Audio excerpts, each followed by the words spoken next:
तपाईलाई हाम्रो एमजेल युट्युब च्यानलमा स्वागत छ। आजको टपिक साह्रै इम्पोर्टेन्ट छ, चाहे त्यो विद्यार्थी होस्, चाहे शिक्षक, चाहे बिजनेसम्यान, चाहे पोलिटिसियन, सबैलाई चाहिन्छ प्रेजेन्टेसन स्किल। आज तपाईँ माइक्रोसफ्ट पावर पोइन्ट सिक्नुहुनेछ, जसले गर्दा तपाईँमा भएको जुन खुबी छ, तपाईँको कम्पनीमा भएको जुन प्रोडक्ट छ, तपाईँको संस्थाले दिनु जुन सेवा सुविधा छ, त्यसलाई स्पष्ट रूपमा मार्केटिङ गर्न सक्नुहुनेछ। स्लाइड सो गरेर, स्लाइड डिजाइन गरेर, टेक्स्टलाई एनिमेसन दिएर, पिक्चरलाई एनिमेट गरेर। यसका निमित्त तपाईँसँग हुन आवश्यक छ Microsoft power पोइन्टको knowledge. Microsoft power पोइन्टमा स्लाइड डिजाइन गर्नका निमित्त सर्वप्रथम तपाईँले चाहिँ माइक्रोसफ्ट पावर पोइन्ट सफ्टवेयर खोल्नुपर्ने हुन्छ। यसका निमित्त स्टार्ट बटनमा दब्नुहोस्, त्यसपछि गएर चाहिँ यहाँ तपाईँले माइक्रोसफ्ट पावर पोइन्टमा क्लिक गर्नुहोस् र बन्द गर्नुपर्दा क्लोज बटनमा क्लिक गरिदिनुहोस्। तर तपाईले चाहिँ माइक्रोसफ्ट पावर पोइन्टलाई सर्टकट तरिकाले खोल्नु पर्ने भयो भने तपाईले चाहिँ किबोर्डको विन बटन र आलासँग दाब्नुहोस् र यसरी रन भन्ने तपाईको डायलग बक्स आइसकेपछि यहाँ तपाईले के लेख्न सक्नुहुन्छ, पावर पोइन्ट, POWERPNT टाइप गर्नु होला, त्यसपछि गएर रन दिनुहोस्। यसरी खुल्छ।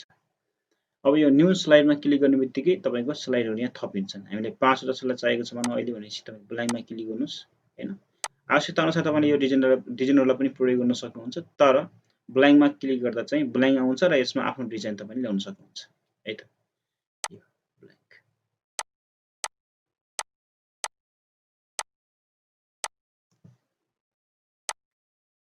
र अहिले हामीसँग 5 वटा स्लाइड आइसकेको छ। डिजाइनका निमित्त तपाईले यो डिजाइन भन्ने जुन बार छ यसमा क्लिक गर्नुस्। डिजाइन भन्ने यो ट्याब हो। डिजाइन ट्याबमा क्लिक गर्दाखेरि तपाईले चाहिँ यसको रिबन देख्न सक्नुहुन्छ र यसमा यो तपाईको चाहिँ विभिन्न डिजाइनहरु पनि आइसकेको छ। डिजाइन देख्न सक्नुहुन्छ र डिजाइनमा तपाईले यसरी यो सानो पोइन्टमा क्लिक गर्दा यसरी यो सबै डिजाइनहरु एकैचोटी देख्न सक्नुहुन्छ र आवश्यकता अनुसार तपाईले कुनै एउटा डिजाइन राख्न सक्नुहुन्छ। यो मानौ तपाईले चाहिँ यो डिजाइन राख्नुभयो, यसमा क्लिक गरिदिनुहोस्। यो डिजाइन सबैमा आइरहेको छ, हेर्नुस्, है त।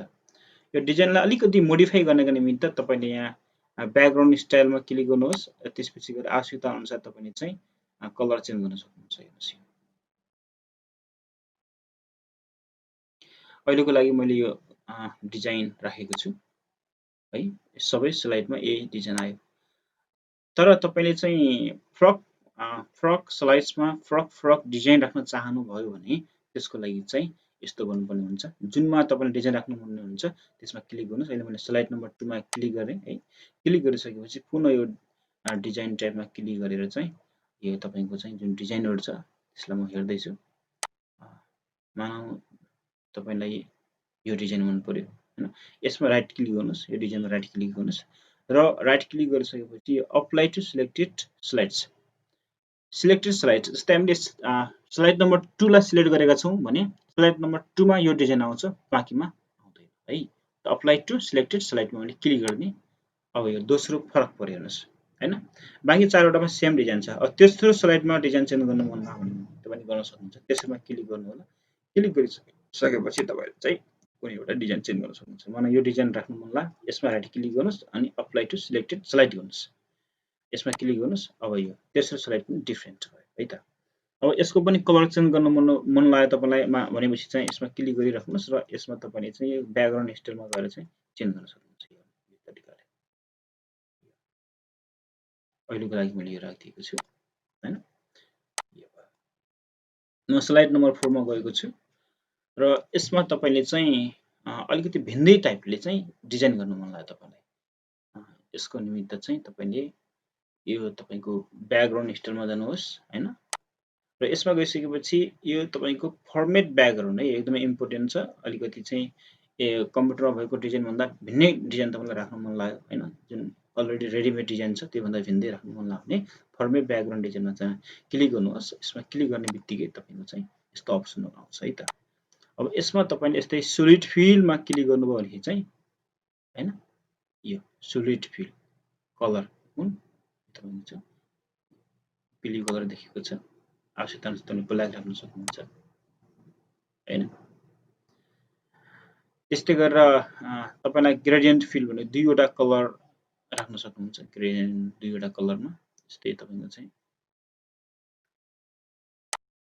यो दुईटा कलर राख्न सक्नुहुन्छ एकदमै युनिक छ इम्पोर्टेन्ट पनि छ यो गरिसकेपछि तपाईले क्लोज गरिदिनुस् यो डिजाइन तयार भयो है त अब हामी चाहिँ पाँचौंमा छौं पाँचौं डिजाइनमा छौं र यसबाट पनि तपाई चुज गर्न सक्नुहुन्छ हैन नभए पुनः हामी चाहिँ त्यसै अघिको अप्सनमा गएर पनि चेन्ज गर्न सक्छौं पाँचौं डिजाइनमा गएर तपाईले यो ब्याकग्राउन्ड स्टाइलमा जानुहोस् त्यसपछि फेरि फर्मेट ब्याकग्राउन्डमा जानुहोस् यसपछि तपाई यहाँ हेर्न सक्नुहुन्छ एउटा नयाँ यो पिक्चर ओ टेक्सचर फिल्डमा है ग्रेडियन्ट मैले सिकाइसके पिक्चर ओ टेक्सचर फिल्डमा के हुन्छ त भन्दाखेरि चाहिँ पिक्चर अथवा टेक्सचरलाई हामीले स्लाइडमा ल्याउन सक्छौं यो टेक्सचरमा राख्नु पर्यो भने यसमा चाहिँ टेक्सचरमा क्लिक गर्नुस् यो टेक्सचरको यो डायलग बक्समा क्लिक गर्दाखेरि चाहिँ यो डिजाइनहरु देखा पर्छ हेर्नुस् यस्तै मानौं तपाईलाई यो डिजाइन मन पर्यो भने चाहिँ पर्पल मेश भन्ने यसमा क्लिक गरिदिनुस् यो डिजाइन यहाँ आउँछ अनि क्लोज गरिदिनुस् यसरी युनिक तरिकाले हामीले चाहिँ स्लाइड डिजाइन गर्न सक्छौं पाँचवटा डिजाइन भइसक्यो मानौं अब तपाईलाई छैठौं चाहियो भने चाहिँ फेरि के गर्नु पर्यो होममा जाने न्यू स्लाइडमा क्लिक गर्ने त्यसपछि यो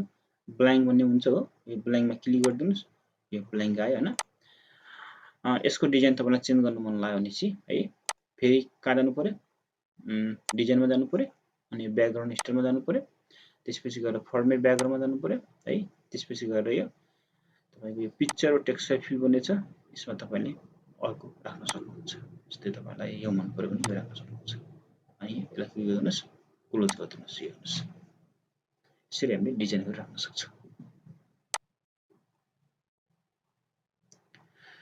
अनि प्रेजेन्टेसन गर्नु पर्यो भने चाहिँ तपाईले स्लाइड शोमा जानु होला स्लाइड शोमा गइसकेपछि चाहिँ यो फ्रम करेन्ट स्लाइड भन्ने हुन्छ र फ्रम बिगिनिङ भन्ने हुन्छ फ्रम बिगिनिङ भनेको चाहिँ पाँचवटा जुन छवटा जुन स्लाइड हामीले बनाएको छौं यो सुरुबाटै स्लाइडहरु डिस्प्ले हुँदै जान्छ फ्रम बिगिनिङमा मैले क्लिक गर्दिए यो तपाईको पहिलो स्लाइड यो दोस्रो स्लाइड यो तेस्रो स्लाइड चौथो पाँचौं र छैठौं है फेरि पनि क्लिक गर्नुभयो भने यो बन्द हुन्छ है त यस प्रकार हामीले स्लाइड डिजाइन गर्न सक्छौं अब यसरी तपाईले चाहिँ स्लाइड डिजाइन गरिसकेपछि यो फाइललाई सेभ गर्नुपर्ने हुन्छ है सेभ गर्नका निमित्त यो अफिस बटनमा क्लिक गर्नुहोस् त्यसपछि यो एसएबी सेभमा क्लिक गर्नुहोस् अनि यसरी तपाईको चाहिँ यो विन्डो खुल्छ अब तपाईले कहाँ सेभ गर्ने त हैन यो ई ड्राइभमा अथवा एफ ड्राइभमा सेभ गर्न चाहनुहुन्छ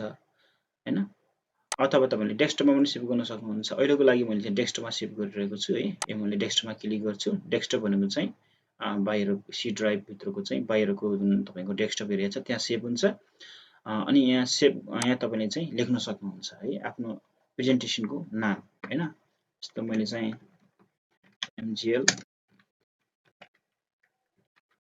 प्रेजेन्टेसन लेखे है त्यसपछि यसलाई तपाईले सेभ गरिदिनुस् यसरी सेभ गरिसकेपछि चाहिँ यसलाई क्लोज गरिदिनुस् हामीले भर्खरै सेभ गरेको फाइल यहाँ आइसकेको छ एमजीएल प्रेजेन्टेसन यसमा तपाईले डबल क्लिक गर्नुभयो भने चाहिँ यो फाइल पुनः खुल्छ है यसरी तपाईले सेभ गर्न सक्नुहुन्छ साथीहरु आजलाई यति नै गरौँ पार्ट 2 भिडियोमा तपाईले slide animation and text typing कसरी गर्ने त्यो सिक्ने छौं यसको निमित्त चाहिँ please don't forget to subscribe and like our videos.